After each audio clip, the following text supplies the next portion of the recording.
السلام علیکم، کیسے ہیں آپ سب؟ آج کی جو ہماری ویڈیو ہے بہت ہی زبردست ہے، خاص طور پر ان لوگوں کے لیے جو کسی بھی بیماری مبتلا ہیں، چاہے وہ کوئی چھوٹی بیماری ہے یا بڑی بیماری ہے۔ اب ہوتا کیا ہے کہ جب ہم بیمار ہوتے ہیں تو ہم ظاہر سی بات ہے اس کی میڈیسن لیتے ہیں، احتیاط کرتے ہیں، سارا کچھ کرتے ہیں، لیکن ایک خاص چیز ہے غذا، ہماری خوراک، جس پر ہم دھیان نہیں دیتے۔ اب آپ لوگ سوچ رہے ہوں گے کہ ہر بندہ بہتر سے بہتر اپنی خوراک چاہتا ہے اور بلکہ کھاتا بھی ہے بیماری کے دوران، تو لیکن میں یہ بات نہیں کر رہا، میں اصل یہ کہہ رہا ہوں کہ خوراک کو جو کھانے کا طریقہ ہے وہ کون سا ایسا طریقہ ہے جسے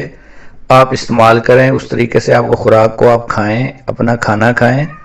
تو وہ خوراک آپ کے لیے دوا کا کام کرے، وہ غذا جو کہ آپ کھا رہے ہیں وہ آپ کے لیے دوا بن جائے۔ تو آج ہم بات کریں گے اسی ٹاپک پر۔ تو جب آپ بیمار ہوتے ہیں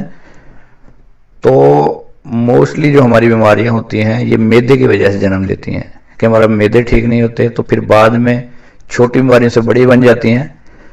تو اس کے لیے جب آپ خوراک کھاتے ہیں تو آپ کو کھانا جو ہے، یہ اکثر ہم کہتے ہیں کھانا کھاتے ہیں، تو کھانا ہم نے کھانا ہی چاہیے، نہ کہ اسے نگلنا چاہیے۔ کھانا کھانے اور نگلنے میں کیا فرق ہے کہ وہ کھانا کہ جو آپ نے 10 منٹ میں کھانا تھا اسے آپ 2 منٹ میں کھا کے فارغ ہو جاتے ہیں، اسے کھانا نگلنا کہتے ہیں، کھانا نہیں کہتے۔ تو آپ کو کھانا کھانا چاہیے، چبانا چاہیے اسے، کوئی بھی لقمہ جب آپ کھاتے ہیں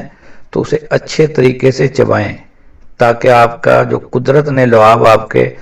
منہ میں رکھا ہوا ہے وہ اس لقمے کے ساتھ اس کی اچھی مقدار حل ہو اور وہ آپ کے معدے میں جائے۔ پھر وہ جو لقمہ ہے وہ خوراک تو آپ کی ہے ہی، غذا تو ہے، پھر وہ آپ کے لیے دوا بھی بن جائے گا، اور پھر آپ دیکھیں گے کہ کیسے آپ ریکور کر رہے ہیں اپنی بیماریوں سے، کیسے آپ کی صحت دن بدن بہتر ہو رہی ہے۔ تو کوشش کریں کہ آپ لوگ آج سے کھانا کھائیں اچھے طریقے سے، جو آپ 2 منٹ میں کھاتے ہیں، 5 منٹ میں کھانا کھاتے ہیں، اسے آپ اس کے جو ہے 10-15 منٹ اسے دیں، اچھے طریقے سے کھانا کھائیں، پورے اہتمام کے ساتھ کھانا چبا چبا کر کھائیں، باریک کر کر کھائیں تاکہ وہ لعاب جو قدرت نے آپ کے منہ میں رکھا ہے وہ اس کے ساتھ حل ہو کر آپ کے معدے میں جائے اور آپ کے صحت جو ہے وہ بہتر ہو۔ اب کچھ لوگ یہ سوچیں گے کہ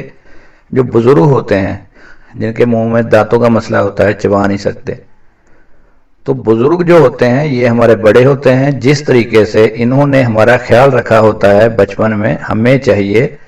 ان کے بڑھاپے میں ہم ان کا ایسے ہی خیال رکھیں۔ آپ ان کی جو کھانا کھلاتے ہیں، روٹی ہے تو اسے شوربے میں ڈال کر نرم کر سکتے ہیں، دودھ میں ڈال کر نرم کر سکتے ہیں، پھر انہیں کھلائیں، اور ان سے صرف آپ نے یہ کہنا ہے کہ آپ کھاتے وقت لقمے کو منہ میں